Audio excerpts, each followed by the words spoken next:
one of the character traits I like about you most, and there's only a couple. No, I'm just kidding. Strange. Is that you have never met a stranger. It's not just that you talk to people, but you make people feel seen and heard, and it's not fake. Wow. I appreciate that. Because some people can be really fake about it and just like, oh, yeah. But it's like you just saw every video of you talking with people that, those people impacted your life, but you left a little something with all of them too. Like that they're going to go and talk about the bald dude riding the motorcycle who videoed me, and it was so cool. Oh my gosh. Hi, I'm Caroline Howard, a biblical counselor and certified life breakthrough coach. And I'm Chris Oneth, marriage and family therapist and executive director of Downey Park Counseling Associates. Welcome to Our Next Question, where we attempt to answer the questions of life through conversations in psychology and Christianity. Remember, this is a place of discovery and definitely not the final answer. Here we go. We're laughing because of something we said earlier that you'll never know. On our next episode of Our Next Question. Ladies and gentlemen, this is a very special What did Chris do now? Is that our title? Dun, dun, dun. Are we going? Yes, this it? We're going. It. Okay, just But checking. I want to say it like that. What did Chris do now? What did I do now? Hey, before we dive into that, though, a couple of things. Okay. Next week is Thanksgiving. Wow. So we will not be recording a new episode for next week. We're going to replay because our old episode was so good. I know. Chris really wanted to hear it again. So we're gonna so please tune in next week. You will get to hear the Thanksgiving episode. It's an old fave. Last year. There you go. And then we hope you all have a happy Thanksgiving too. Absolutely. We were so much younger and, hipper, naive cooler of the world. We weren't hardened. They were so hopeful back then. Exactly. And then so exciting because then the week after Thanksgiving, we are going to do another Advent series. Speaking of hope, and joy and peace and love. And all of those things. Don't woohoo. Chris is dragging his feet, but it will be different from last year. Oh, good. Okay. That's all I'm concerned about. We're not going to do the same thing. We'll still have the candles. New and fresh. It'll be amazing. But we'll have 4 weeks of Advent leading up to Christmas. I can't believe we're saying that already. Wow. They'll be just a little slower paced, a little shorter because we know that there's so much going on during the holiday seasons. Yes. But a time that you can take 20, 25 minutes. I don't mind the hustle. It's the bustle that really the bustle that gets really me. gets you. I feel that. Exactly. So sorry. So, what is the bustle? What is the difference between hustle and bustle? Yeah. We'll have to Google Somebody that later. look it up. We'll do Caleb, an episode on that in the future. Know. That'll be our Christmas episode. Look up bustle. Hustle and bustle. What is bustle? No, that'll be our New Year's episode. It'll be give up the bustle this year, but keep the hustle. Yes. All right, yes, so let's dive in to what did Chris do? Chris has been teasing this adventure for weeks, maybe months. An adventure was had. Yeah, so you were gone 16 days? Yes. 16 days. I want to say yes. Solo man. 5 out, 4 in the river. That's 9. 6 back. 15 days. That's 15. Okay. I'm a little slow on the math. On your motorcycle. On the motorcycle. In a canoe? Is it a canoe? That sounds like the canoe was in the motorcycle. The motorcycle was in the canoe. Part of the trip you were on your motorcycle. Part of your trip you were in a canoe. So this all came about because a good friend of mine, Dave Conway, whom I've known for years. We haven't necessarily hung out the entire time, but once I bought a motorcycle, he started talking to me again. It was weird. It made you cool. Maybe. And it came out that he was going to be canoeing the entire Mississippi River. And one of my goals is to have Dave on, and we're going to talk about that. Oh, that'll be fun. Very cool. Okay. And so he said, yeah. And he goes, and I'm inviting people out to share it with me, to go for a few days, right? So how many people actually came out? 4. Oh, nice. Yeah. And so, but even though there were 4 different people that came out, he was out on that river for a total of 70 days. Wow. And he did over, I want to say 2,200 miles, 2,300 miles. I have a million questions, but I'm going to wait till Dave is here to ask them. Please do, because he would be the authority. Yeah. That is amazing. So, and that was just, for me, 4 days of the journey that I went on. Yeah. He was on for 70 days. I was on for 4, and it just about killed me. So you kind of had 3 little mini journeys in this one adventure. You're absolutely right. You had your motorcycle ride there. Yes. The 4 days on the Mississippi, and then your motorcycle ride home. Yes. And so the first question I have for you. Well, before we go on, I want to hear that question. If you want to see video. No, that was my question. Oh. Whatever. Sorry. How many videos did you post? Apparently, I did about 84. Little snippets. It's Instagram, so they don't go on for forever. It is. And just so people know, this is my confession. I did not watch them originally, but I did watch them all. Well, because I told them, I'm going to see you. You're going to tell me about it. We're going to do a podcast episode. I'm going to hear about it. I didn't want to get bored with it. Oh, wow. But I did watch all the videos this morning, and you did a really great job. So Thank you. I would encourage everybody. Yeah. It's Overlander. No, the Overland Therapist. The Overland Therapist. On Instagram. It was great. I was watching live. It was riveting. You didn't know how it was going to turn out, if he was going to live or die. Okay. It's quite a trip. So you all need to go watch it. Get the video of the alligator clamped onto my arm. Just so you know, there's movies like I don't know why I just thought of Shawshank Redemption. Oh, wow. That have great videography. And then there's movies like, what's the one where they're running through a forest and it's dark? Blair Witch Project. The Blair Witch Project. Not such. This is more Blair Witch Project. Wow. I know. But hey, people still consider that to be a masterpiece. They did. But the content was fabulous. Thank you. So that means a lot to me. I appreciate that. Yeah. I mean, so I've been getting great feedback on the videos. Good. I enjoyed making the videos. My wife was like, Chris, 84 videos? Really? I'm like, what else am I going to do when I get to the hotel room? And other than watch fragments of TV. Yeah. Because you can't choose your TV. So let's talk about that. You stayed in a different hotel room. Was it a hotel room or a motel room? So I tried to stay in a motel room. And the motel, the difference is that you can access your room with the car. You can... Motel is a motor hotel. Right. So, they came about. So doors are on the outside. Doors on the outside. You can park your car right there. You can see your car. And I tried to get a ground floor so I could, because the baggage on my bike, I would take off the bike, put in the motel room. Okay. And so I did try to get motels. Okay. And I tried to average as cheap as I could. There's the intersection between cheap. Scary. No. Awesome. Okay. There's the intersection between cheap and great reviews. The one time I didn't. Oh, interesting. The one time I compromised was in Salt Lake City.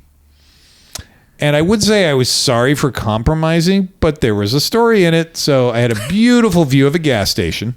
Oh, nice. That's nice. Was it a 24-hour gas station too? It certainly was. Oh, that's like... It was like, what happened? And even in the video that I made, I wanted people to get the idea of how, like, the room itself looked like super dim. And it looked like a garage lighting. It's like, wait, did it flicker? Like I have the swinging lamp, that moves the shadows and stuff like that. Pretty much like that. Okay. But things were clean relatively, I suppose. Okay. And I don't have any funky monkey that I can. You didn't bring home any bed bugs or anything? No, not like that I'm aware. Did you wash your clothes at all? I did. How many changes of clothes did you take? These are all woman questions. We'll get to the man questions. I did have one round of washing clothes. I went to a laundromat. Okay. I also met a lovely lady at the laundromat, Georgia, I think. Yeah, and there's video of me talking with her. Yeah. And that was in Baton Rouge, Louisiana. Okay. Which was the day. So 4 days on the river. Yeah. Essentially what I did is I rode my motorcycle out to, I planned it. I tried to average the most 6 hours on the bike that would invariably turn into like 7.5, 8 hours. Okay. Because you're stopping. The longest stint was Las Vegas. Oh. From here to Las Vegas. And from Las Vegas, I stayed in Gallup, New Mexico, and my brakes kind of were squeaking, so I had to change them. Yeah. Amarillo, Texas, Dallas, Texas, and then Melville, Louisiana. Wow. And Melville is a very small town. matter of fact, I was doing a walk in the morning and I saw kids getting on the bus for school, and I talked to some of the locals, and it was still dark out. And I said, "Oh, I'm from California." And they were like, "California? Well, we're trying to get to California. Why are you out here?" All that other stuff. So it was like, oh, okay. But everyone's super nice. Super nice. Yeah. And so I went to Melville, and I kept my motorcycle at a guy's house named Vaughn Goudot. Super hospitable, willing to give you the shirt off his back. Aww. Well, he gives me a ride to Lafayette the next day, where I get on a bus, super crowded, and there was a guy that I sat next to who was that was an interesting video, struggling with mental illness. Yeah. The next transfer to the next bus, the different bus driver named Richardson, very very nice guy, used to be a corrections officer. Oh. And he threw David, the guy with the mental health stuff, off the bus. Oh. And then we drove off from the bus stop, and within a minute, he and hide the youth's ears for a second, because he had to extract two young kids, not young kids, but young adults who were having sex in the bathroom. Well, that's a bus ride for you. Well, there you go. And I'm like, this is insane. I got not only a bus ride, but I got a entertainment. Yeah. So he turned the bus around back to the bus stop, and he did. Yes. And then the apparently the young man, African-American young man, is 21. She was a Caucasian gal, 17. Apparently the age of consent is 16. Oh. But then she accused the young man of assaulting her. Oh, gosh. And that was weird, because what Richardson had seen didn't indicate she was being assaulted at all. Oh, man. And so they had to do an investigation. Apparently she's a local and does kind of this sort of thing. So, yeah, but they got thrown off. And so there's like three of us on the bus from that was it. From Natchez to... Now, I was supposed to get off at Port Gibson, which was 20 miles away from Vicksburg, Mississippi. And Richardson was gracious enough to say, "You know what? We're an hour late. Anyway, I'm just going to drop you off at the gas station in Vicksburg." And I'm like, cool. Wow. Thank you. Nice. Yeah, and so he did. Nice. And so I took my doomsday pack, which weighed about 380 pounds. How much did it really weigh? I don't know, 40, 50. Okay. But it had that's still heavy. Everything in it. It had food. It had... Did you leave some stuff with the motorcycle? I did. Okay. I did. So you didn't take everything? Yeah, I did. I left it at Vaughn's house. Okay. And so I threw my waterproof bag into the canoe and eventually met up with Dave. And unfortunately, the hotel I got in... Fortunately, I got the hotel and there were 2 beds in it. So I was like, "Sure, Dave, let's go. Let's stay in the hotel." Yeah. But which I'm sure he appreciated. The hotel looked like it was on the water. It was. Oh. It might have been close to the water, but it had fortress-like ramparts that we could not get through. And we had to kind of finagle, and we ended up eating at a Waffle House, which was either you mentioned the Waffle helpful House or a mistake. Okay. And if that wasn't enough, we went back for more the next day. Oh. The next morning we had breakfast. So, there you go. So we took off from there, and took off onto the Mississippi. That's and so amazing. So we went down the Mississippi, and then at some point, every paddler on the Mississippi, they don't go to the end of the Mississippi. They go off on a river called the Atchafalaya. Okay. Which it's in Louisiana. And so you go through a lock. There's videos of us in the lock. Yeah, that looked kind of scary. It was super creepy. The noises it was were... great. It was great. So wait, did you basically just canoe through that, or did the water level No, change? it's a lock. You go in, they close the doors, Yeah. and it's like a massive pool, and then it started to drain to meet the level of the other river. So crazy. And so sleeping arrangements, we just stayed on whatever beach we found as we were paddling, except sand everywhere. Yeah. Which is sand. Okay. And of course, invariably, Dave's been doing this for a while, so he's ready in like 30 seconds to go the next day. I'm like, but I got to eat and I got to do my makeup and all this other stuff. And we didn't take showers. I did bathe in the Mississippi one day. Was it cold? No, not at all. Not at all. That's good. A little murky, but whatever. Well, you met a friend. No, you didn't meet the friend, on the beach one day. Were you not scared? There was an alligator. There was an alligator. Were you not alligator. a little scared getting into Well, the I didn't know what to water? expect. I didn't think it was going to leap from the beach into the canoe. But even when you bathed in the river, you didn't think there could be another one? So that was after the fact. So we pull up to this beach and there's an alligator. And I'm like, Dave, what do we do? I'm like, what's the protocol, Dave? You can see it here in the video. What's the protocol, Dave? He's like, I don't know. And we were like, okay. Well, then it started to slink away. And the crazy thing is it looked fake. I mean, it looked like, is this thing for real? Well, when it started to slink away, and it was a big one too. It was a good size. So we get up to the beach and we look around and there's alligator tracks everywhere. Yeah, no, thank you. And I said, Dave, I don't think this is our beach, Dave. I think this is his beach. And he goes, I think you're right. So we jumped back in the canoe, found another beach. Smart. And by the way, this is at 5 o'clock in the evening after we have paddled for 9 hours. Wow. And Dave Conway is hardcore. So we are paddling.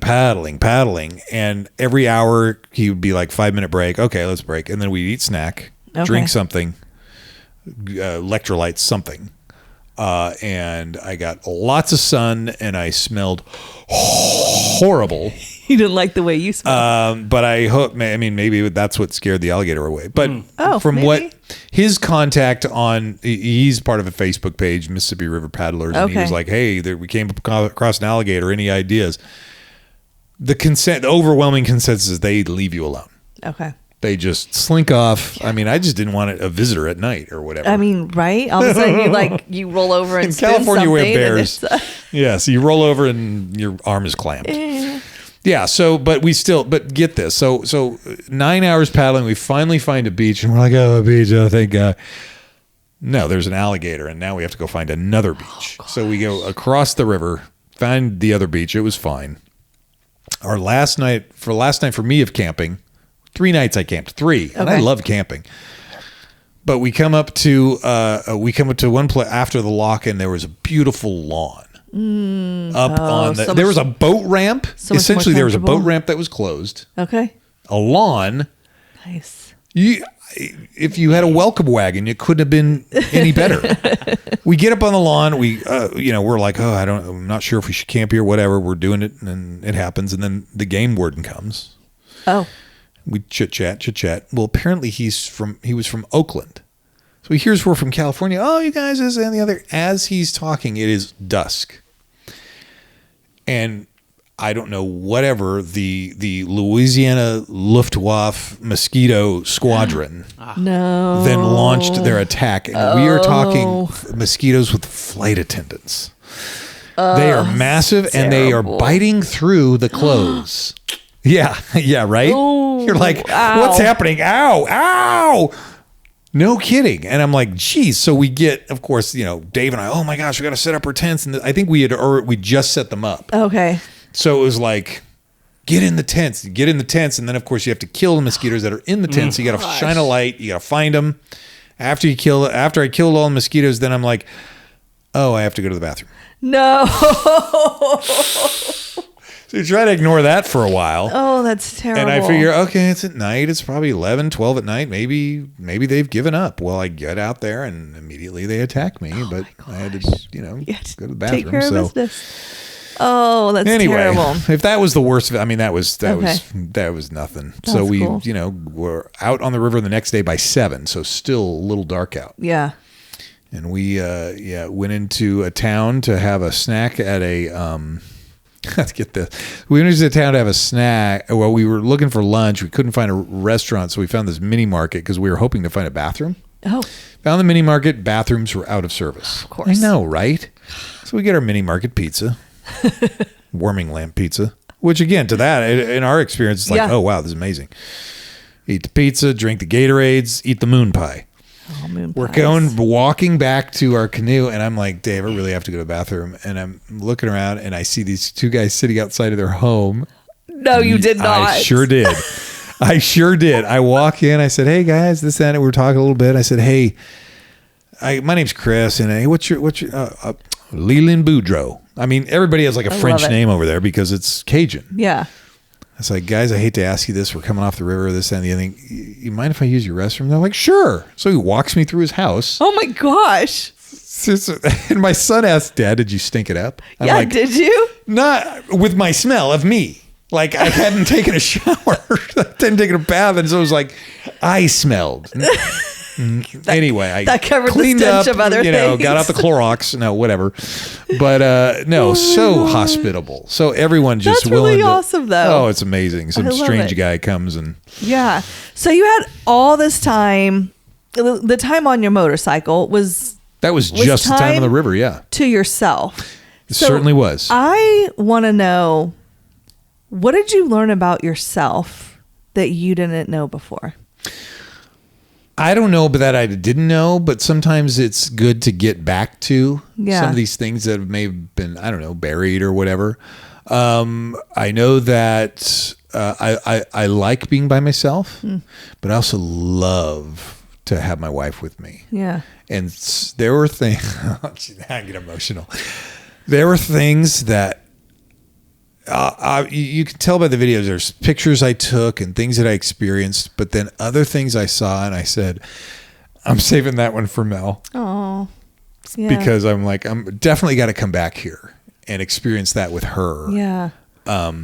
So yeah, there's that aspect of missing my wife, obviously, but then there's also the aspect of, like being okay with myself, which, I've developed that over time. I'm fine being by myself. But also, I like to talk to people. I like to hear their experiences. Yeah. Yeah. And so I did have experiences. I went to the Hoover Dam. I went to, I went to Moab, Utah. I went to the Mormon facilities. Yeah, that was interesting to watch those videos and having the heebie-jeebies. I think the you said heebie-jeebies, baby.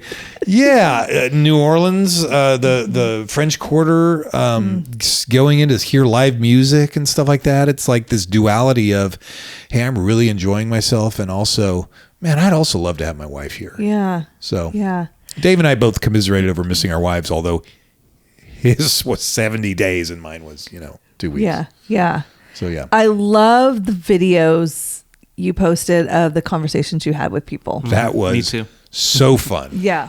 So fun. Had to be one of the funnest parts is just, and the way I would kind of work it is I'd start talking to him, we'd talk back and forth, and I'd say, you mind if I get you on video for later? And everybody, oh, no. One gal, the gal at the animal sanctuary said, well, I can't let you do that. And that's fine. She was, shy and all this stuff. Okay. And I thanked her for her boundaries. Yeah. I was Very like, cool. I appreciate you being able to say that if that's not something you want to do. Yeah. But everybody else was super gracious. Oh, sure. Yeah. And it was very cool. And it was such a wide range of people that you met. Sure was, man. Which was so just really cool to see. Yeah. I think it's And crazy yeah. too how you were able to make like some kind of connection with all of these different people, like through your like life history, through I don't know, like you mentioned some people being from California. Or California. Just like everyone the ladies you from talk Brentwood. to. Yeah. It's not something that I would ever do is just go up to a stranger Right. and start up a conversation. That's totally part of your personality. But it's crazy how when you just start talking with someone, how many connections you can find. Oh my gosh. Yeah. The ladies from Brentwood, where was I? Were they all sisters? Yes. And they were going to a sister's funeral. So great gals. What did I do? Oh, I was going into this little town off of the old 66, and I actually got some footage of it. I don't think I ever used it, but I needed to set up my GoPro, so I parked my bike at the gas station, and the car next to me is their car. And so one of them's out having a cigarette. So I just park the bike, get off, take my helmet off. And lo and behold, the conversation was just waiting for me. Wow. It wasn't like I had to, hey, ma'am, this, that, and the other thing. It was like we just started talking. That's so And cool. then her sisters came out of the woodwork. And I said, hey, guys, do you mind if I film it? And they're like, sure. Oh, it's so great. I mean, that to me is just a blessing from the Lord. Just those unplanned opportunities that just kind of fell in your lap. And I let Charmaine Neville, one of the Nevilles. Yeah, that was kids. really cool. And then that's who you got to play an instrument on stage with her. So I looked her up on on Amazon Music, and she's on Amazon Music. Really? And I was like, oh, what does it say about her? And it says she has a regular gig at Snug Harbor, and where she invites people on stage and this, that, and the other thing. And I thought that was me. That I was was part you. of that. Yeah. So I want to again take Mel back there and just really enjoy that. Yeah. I think that's one of, just like what Caleb was saying, one of the character traits I like about you most.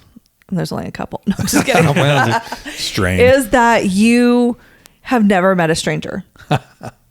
It's not just that you talk to people, but you make people feel seen and heard, and it's not fake. Wow. I appreciate that. Because some people can be really fake about it and just like, oh yeah. But it's like, you just saw every video of you talking with people that, those people impacted your life, but you left a little something with all of them too. Like that they're going to go and talk about the bald dude riding the motorcycle who videoed me, and it was so cool. Oh my gosh. Yeah. And I love that. One of the most impactful things for me, I think, was Dave and I talked about everything, man. Just life, everything. Dave's always someone that I admired as a guy who, knows who he is, knows what he wants, And so we're out there rowing, and I said, Dave, man, I just want to thank you again for inviting me out here in this experience. It was awesome. And he was super emotional the whole time. And if you know Dave, he's just not like that. Yeah. And he goes, dude, you saved me. And I was like, and so part of our time there was just talking about God's glory and how God meets every single need. Yeah. And part of the fear of going on the trip was every day that I'm away from my business is money I don't bring into the business. Right. That was a huge concern. I was like, okay, do I have to take money out of my savings to cover payroll and stuff? Mm-hmm. And lo and behold, the 2 weeks I was not there, we still made a surplus. Wow. It is a complete and utter miracle. Yeah. Because potentially we could have been thousands of dollars short. Yeah. And one of the things I was like, at one point I said to Mel, I don't know if I should be doing this. She goes, babe. She goes, I know that the Lord has us and it is fine. We will be fine. And so when Dave said that, it was like, I'm not just here for me. Right. Right. I'm not just here for me. I am here to encourage a friend. Yeah. And in that process, he encourages me, and we speak of God's glory together, and God is praised, and I am fulfilled because God is praised. Yeah. So then what is something, kind of the same question, what is something you learned about God that you didn't know before or that you forgot? That's just it, right? Yeah. That I have to learn again and again and again. Yeah, we all do. That he is absolutely there, and that when your phone rings, it's God calling. No, that he works in the details. Yeah. He works in the huge things. He works continually in the way we are not even like worrying about. Mm. And obviously there is a sense of concern and worry in us to be able to take care of the things we need to, but there's also a threshold in which we need to say, Lord, you have this. And just the worship that is done in even talking about the Lord with a good friend. Yeah. So, and I know Dave and I grew closer, Yeah. Yeah. Yeah. That's really awesome. I was super ready to come home. I thought to myself, coming into Modesto last leg, I'm like, if I am on the streets of Modesto and someone hits me with a car, that will be like the worst. And so I'm driving down our street, Garst, and I'm driving up to the property, and I'm just having these emotions come over me. I'm like, I'm home. And I've said this in the video. It's like, it's got to be a testament to like having a great time on a trip, and also I am super happy to get home because I love the life that God has given me. That's so cool. So I pull up and I can't see our gate, and what I normally have to do is I have to park the bike. It's very unceremonial. I have to park the bike. I have to get off, open the gate, get on the bike, take the bike across the gate's threshold, get off the bike, close the gates, go to my parking spot. I come around that corner and my beautiful wife is standing there with the gate open and she's jumping up and down. And she is so happy. I'm like, that puts the bow on the entire thing. Yeah. And so I stopped the bike, and I have this helmet I can lift off, and I just gave her a kiss, and I was just like, I want to just dump the bike right now. Like the ending to give you the ending of a great movie, right? Yeah, exactly. And so consequently, I love riding motorcycle. I rode it today, but I did not get back on that thing for a week. I was wondering, like, how sore were things? After almost 5,000 miles on the bike, it was cool. And did you find muscles you didn't know you had? Well, it's like, you shift around, you move. North Texas was like super windy, so that beat the crud out of me. One point at night, I'm coming into Amarillo because my brakes gave me problems, so I had to change them out, and they changed them out fine. But I'm coming over this crest, and I come over, and I see, as far as the eye can see at night, I see red blinking lights all blinking in unison. And it is like alien. It is like, what is going on here? Finally, I get close enough to them, and I see they're huge wind turbines, like in the Altamont. And there's gazillion of them. It's just a massive wind farm. Wow. So I talked to this kid the next day, Ian, at the coffee shop, and he says, "Oh yeah, super windy in Amarillo. There's we have all the time, like 30-mile-an-hour days." Isn't there a song, Amarillo by Morning? And I certainly used it in the video. Every time, that song it's kind of stuck in my head every time you say that. Yeah. So there's 1,000 little stories, little happenings. So you ate a lot of, we've done some series. Here's the big, here's my big question, because I'm a foodie. Actually I have two things. So the first thing, because I said I was going to save this. A blizzard at 10:45 at night. This is my dig first.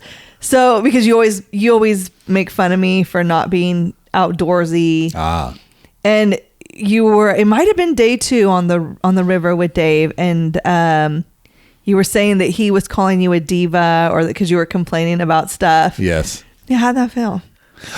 He was not, by the way. You said his eyes were. That was my own conviction. Okay, how'd that feel? Right, a diva. A little taste of your own medicine there. When I saw that one, I was like, it's absolutely true. It's absolutely true. Yes, I like to be outdoors. I camp and all this stuff, but this was some effort. That was something different. But it's also like a joy in the challenge that it is, right? And it was a challenge riding the bike, but you get in that canoe and you're rowing for 9 hours. Yeah. And that's a challenge too, but and Dave and I had spoken, the best part is at the end of the day when you're sitting on the beach, and we both brought chairs. So we're sitting on our chairs, and the sun is setting, and we've just eaten our freeze-dried meal. That was part of it. Is like, it's the effort. And while you're in the effort, if you focus on, this is hard, then it makes it worse. But if you focus on, look at that cool thing over there, and look at that's awesome, and this, that, and the other thing. And Dave, he said after, 65 days, he was like, I've seen it all pretty much. So I'm like, I'm just trying to get through. Yeah. And that's the other part that he enjoyed, is having people come with him. It was like he would see them new. Yep. Oh, he's like, that's cool. And he would show people this, and these massive barges, and That's so cool. Yeah, very cool. Well, I cannot wait to have Dave on. I know. For sure. At the first of the year, we'll get him on. Okay, last question. Okay. You ate a lot of different food, because you were like Texas barbecue. Hello. Got the T-shirt to prove it. Vegas buffet, Waffle House a couple times. Creole food, Cajun food, all of it. What was the most? I don't know if I want to say memorable meal because it was your favorite, or just memorable because it was not good. Your favorite meal? Oh, no kidding. God, that's hard. That's a hard one. Yeah, there was some Chipotle butter eaten. Oh my gosh. Which sounds amazing, and I want to make it. I had a steak dinner. Okay, so when I pulled into Farmington, New Mexico, I must have pulled in from the wrong end, because when I pulled in, it was like, man, this is like a burg out in the middle of these. And it is. It's out in the middle of the it's desert plateaus and stuff that you see like in Westerns. And it was the afternoon, and so I pull in, and I was like, okay, I got to find a place to eat. Okay, here's, I love to go to like brewery food places anyway. So I go to this place, and everybody there is Navajo Indian. And Navajo Native American, I should say, or whatever. Okay. Not Navajo, like I thought. Anyway, so super nice kid helps me. He's a month into it. He doesn't quite know, all the ins and outs. Okay. So I order my food, and it's a ribeye steak, and I was completely blown away. Wow. I just sit with Chipotle butter. Just sit on that for a second.